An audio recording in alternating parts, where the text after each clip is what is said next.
হরে কৃষ্ণ। তো আজকে অক্ষয় তৃতীয়া। তো আমি আজকে একটু বাইরে কাজের জন্য বেরিয়েছিলাম।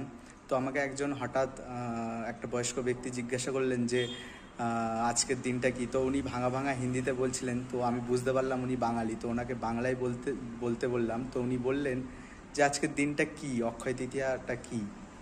তো ভাবলাম হয়তো ওনার মতো অনেকেই জানেন না, তাই আমি যেটুখানি জানি জানানোর চেষ্টা করছি যে অক্ষয় তৃতীয়া হচ্ছে এমন একটি দিন যেটাই হচ্ছে আমি পাপ করি আর পূর্ণ করি সেটা অক্ষয় থেকে যায়, তো সেটা কোনো দিন নষ্ট হয় না।